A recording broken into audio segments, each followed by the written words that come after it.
Anyone who cares should be all over this. This is what our listeners say.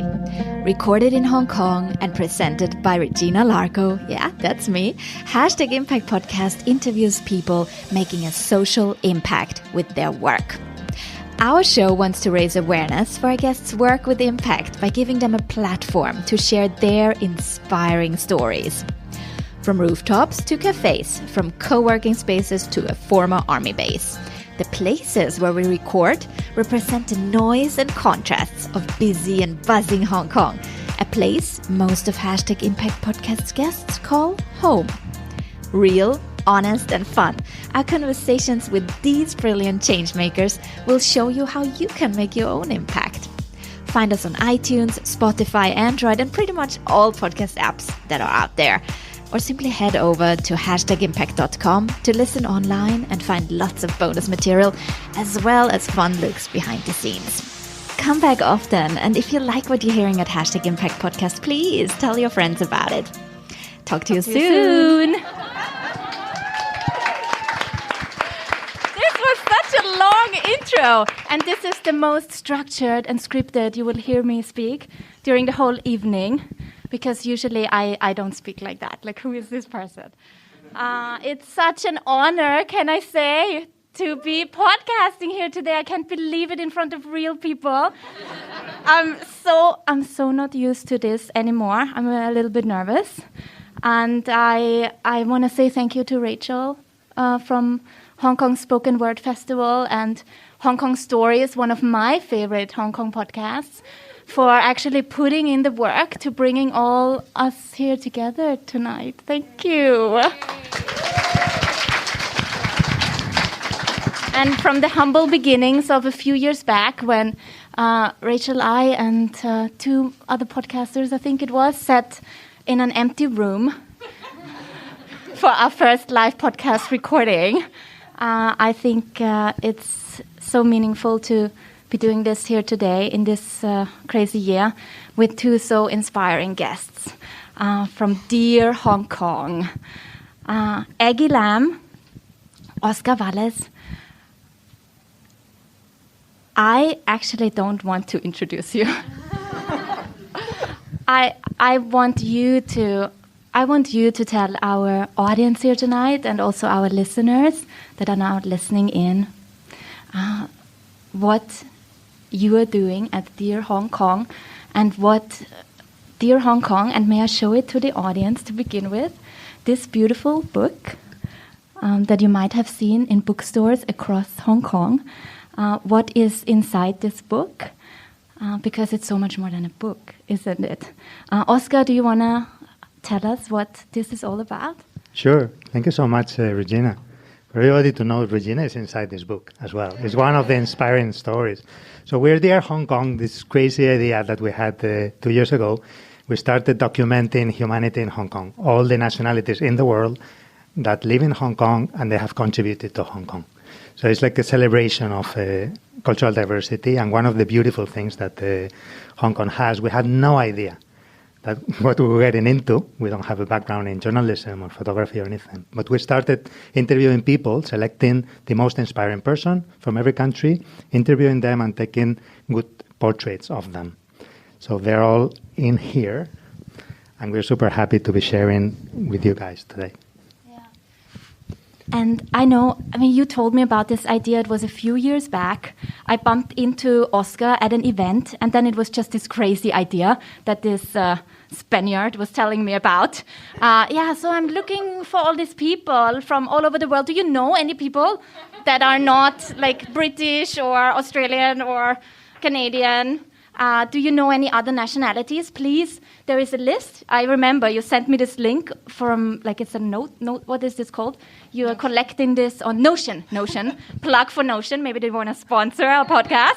And then I looked and I was like, my first thought was, this is crazy. How is he going to hunt down all the nationalities in the world and he thinks he's going to find one representative of every nationality in Hong Kong? That's ambitious. I liked it. And then I tried to think really hard, who do I know? Nominated a bunch of people. And at that point, I didn't know of Aggie yet. Because, Oskar, you had this crazy idea, but you kind of started, the seed was planted, but quickly other people kind of became part of this. And this is where Aggie comes in. Aggie, why did you join Dear Hong Kong? Why do you care so much about the stories actually that you're telling with this book? I think you're from Hong Kong. We have to say where you're from. Hong Kong. Yeah. So I think it started when I work in a full-time job, which is a social enterprise. Work doing cultural education. So we bring in people from different countries into local school to get people to be more curious about the world, to break stereotypes and understand actually all cultures and countries are very beautiful in different ways. So I had this idea of maybe there are so many stories that we should tell people, because in my full-time work, I've met people from like refugees, domestic workers, we have countries that I've never heard of, like Somalia, Zimbabwe. Like for me as a local, in school, we never heard of these stories or countries. So I actually had similar idea of maybe I should do something on social media just to share to students of people staying in Hong Kong with inspiring stories.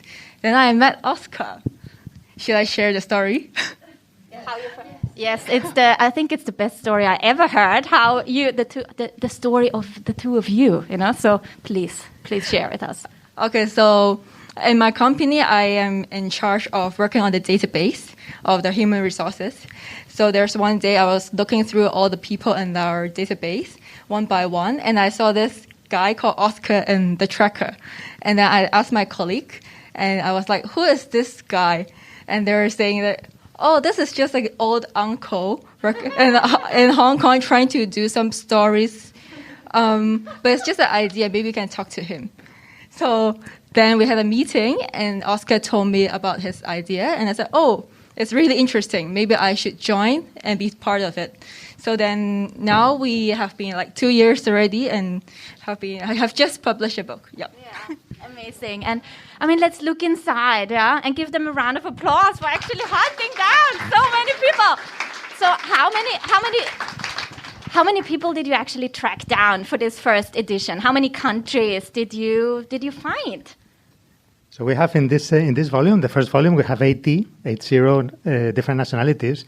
We talked to like 100 people, and we have another database with people that some people nominated. And I think I want to go back to this story because it's whenever in life you have like two different people telling you about somebody in particular, then you know that person is interesting. When you ask who is inspiring in Hong Kong from this country. So it was quite easy for us to just ask around, and then people will nominate people that they know, and then we just stalk at them a little bit, and decide to interview them, and then in a separate session we will take the portrait. So maybe we can have a look. Let's have a look inside, and our audience here today can actually see it, but our listeners at home, of course, we're going to describe this to you. So let's open the book, and I mean just the cover. I mean this color, all these beautiful colors. The design is beautiful as well. May I point out? And also I said like, where's my #Impact merch and all my my T-shirts? I love the branded T-shirt. I love the color. So for our listeners at home, we were so lucky because in our journey we had some needs. For example, we needed to have a designer. And then in one event, this Creative Mornings, I did like a 30-second speech. And then somebody was offering to give his time to do the design. And it's amazing. Like he tried to get this Hong Kong feeling with the flooring of the Shashanteng restaurants, and also like having the colors. Yes, our assistant coming in, and actually co-host of #Impact, Belinda Esterhammer. May I bring that up as well? Thank you, Belinda. Thank you so much. Actually, we need the book back.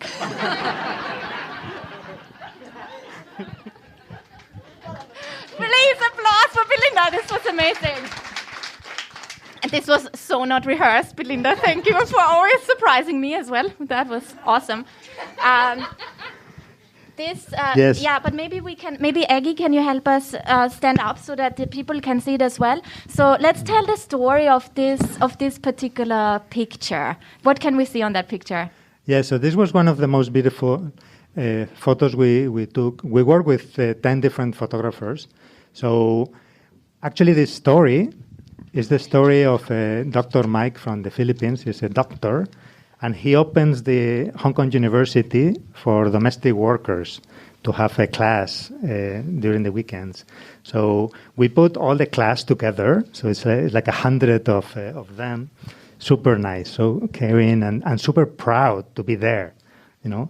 And also, I mean, in this photo, we tried to capture this pride of both. I mean, the teacher, which is like a father of all of them, and then the students themselves, and you know, like we were talking to the photographer, and he wanted to kill us because, like, taking a photo of like 100 people, and they all have to be smiling, and they all have to be looking good and everything. You see, there is like one of the ladies in the front that she put a little bit her shoulder to.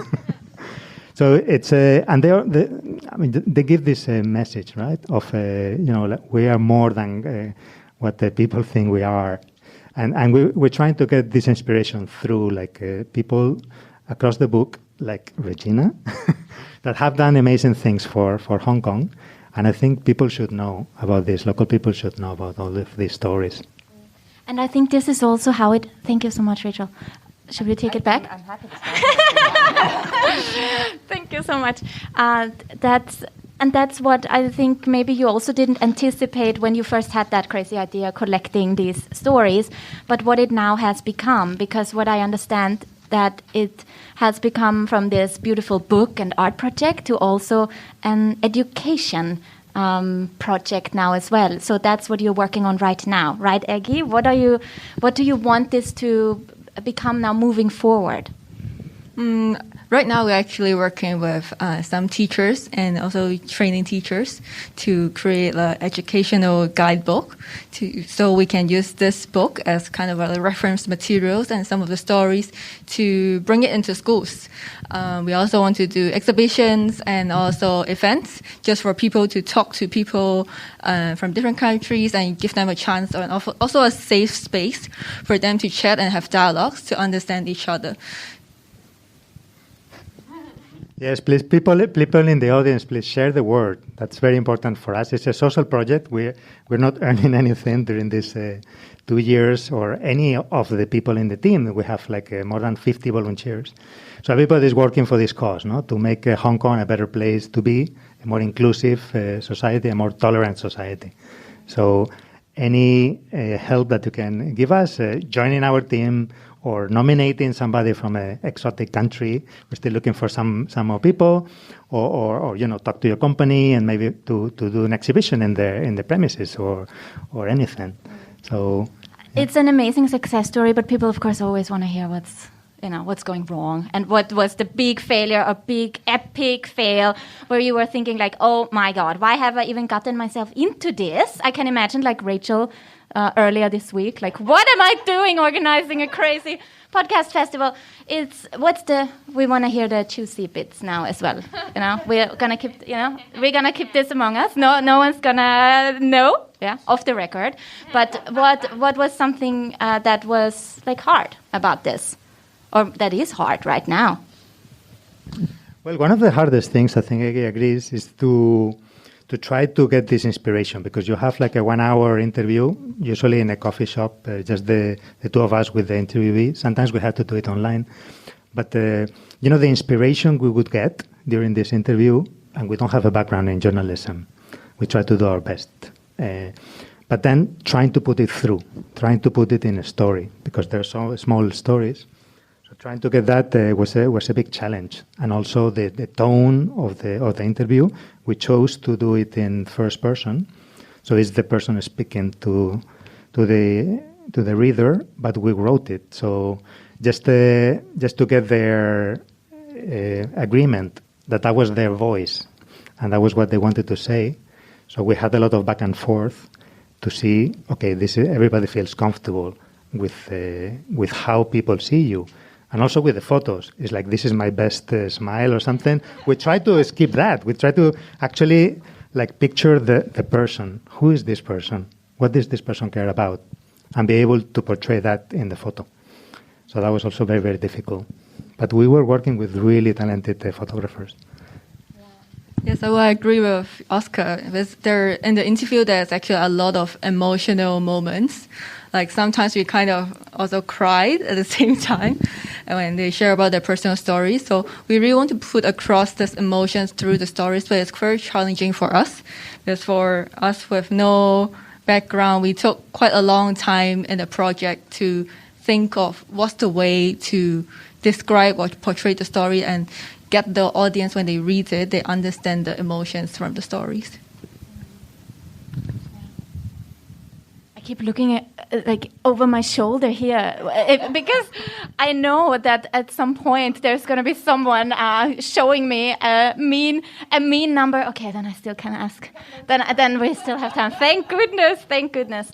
Yeah, I mean, maybe I can just share a little bit from a participant's point of view, right? I mean, I was almost shocked. When you said, oh, maybe you should represent Austria. So that's where I'm from. Was anyone taking a guess where this weird accent comes from? Yay, hailing for Austria. And then, I guess, the competition is not that big, let's be honest. How many Austrians are in Hong Kong? I was still very, very honored that you would even consider me to be part of this.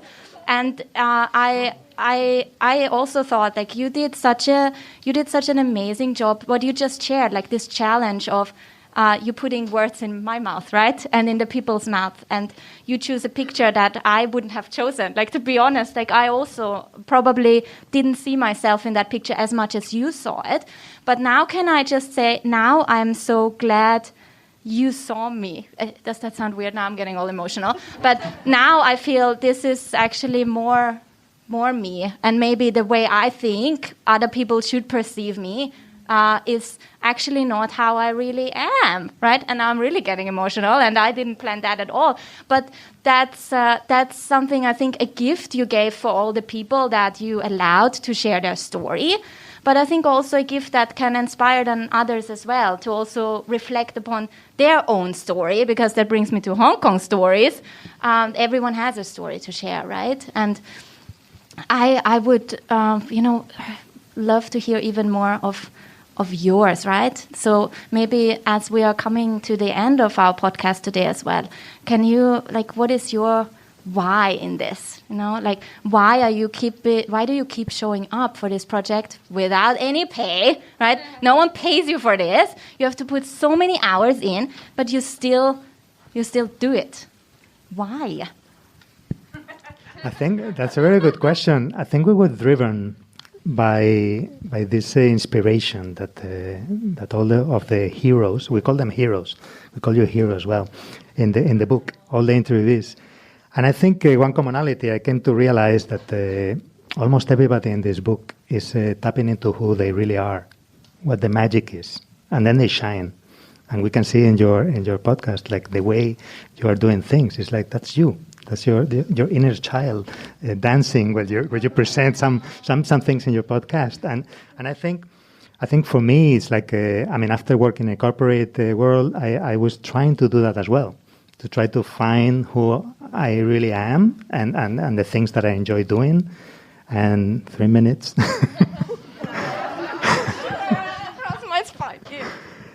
And then I think this is one of them, and that's why we feel so comfortable and we learn so much, because sometimes in life, you can have a very big salary, but you're not growing as a person, no?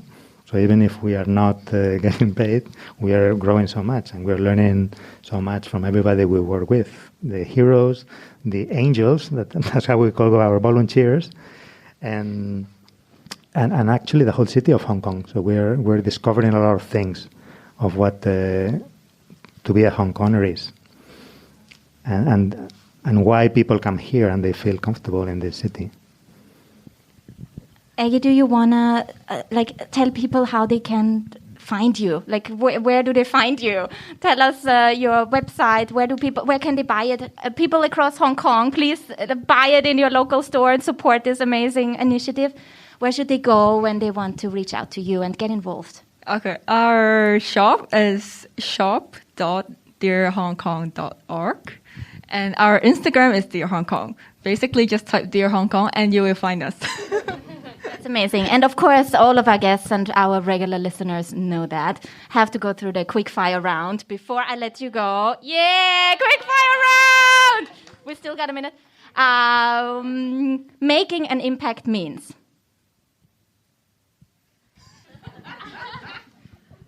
Making an impact means changing people's lives, even if it's just a little bit. Who inspires you in the way they are making a difference in the world? Who comes to mind first? I think Phyllis from Mother Choice, that we interview her in the book. Who is in the book as well. They're doing amazing work. Shout out to Mother's Choice. They were on the podcast as well. And last but not least, what could everyone do right now in the audience, listening at home, to make the world a better place? Try to talk to people around you, understand their stories, just to respect and understand what their stories are. And next time when you meet someone, try to appreciate the better them.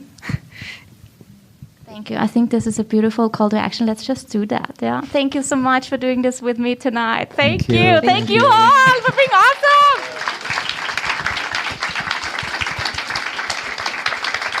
And on stage now, the one and only Sissy Redford coming up next in the changing room. Woo! Yes, absolutely. Check out Sissy Redford's podcast, In the Changing Room. And there were many more amazing podcasts as part of the Hong Kong Spoken Word Festival that you have to check out. I want to give a shout out, of course, to the amazing Rachel Smith from Hong Kong Stories podcast. Absolutely one of the best podcasts in Hong Kong and can be enjoyed all over the world. So check that out, Hong Kong Stories. I also want to give a shout out to This Hong Kong Life from Kelly Support Group. They were actually our very first charity beneficiary for when we are running our own podcasting online courses. And we are so proud that they are putting their voices out there. And then there's also Vincent Hiscock's podcast, Over 40 Wellness. And I've had the great pleasure to also work with him in one of my podcasting masterminds. So make sure to show these podcasters some love. I add all the other podcasts that were part of this 2-day festival in the show notes, in the episode descriptions, so you can find them and check them out. As you hear, I am on the go. This is when I love to listen to podcasts. So I thought, to keep this authentic and live and unedited, why not record this outro live as well, on the go, just into my phone. That's what I'm doing right now.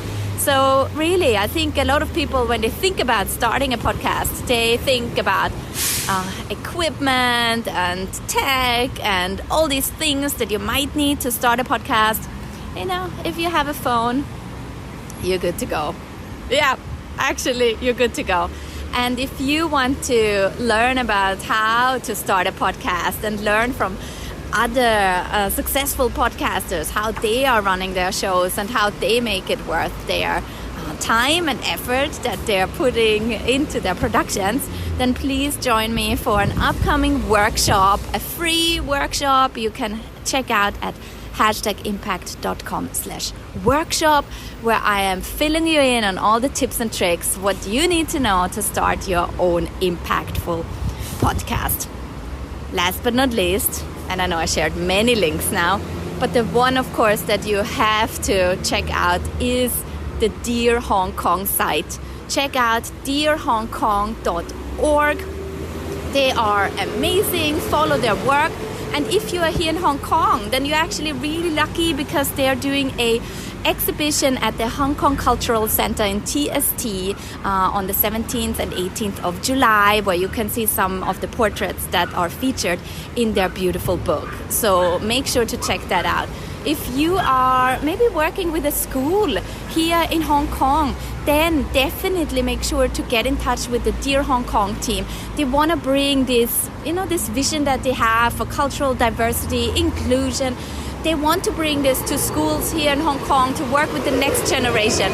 So it's so worthwhile to get in touch with this amazing team. I mean, you heard now in that episode how amazing Oskar and Aggie are, and this amazing team of volunteers and heroes and angels and all these people that have been part of that journey. So make sure to check them out at dearhongkong.org. Yeah, and with that, I want to say thank you. Thank you for listening, and I'll talk to you soon. Bye.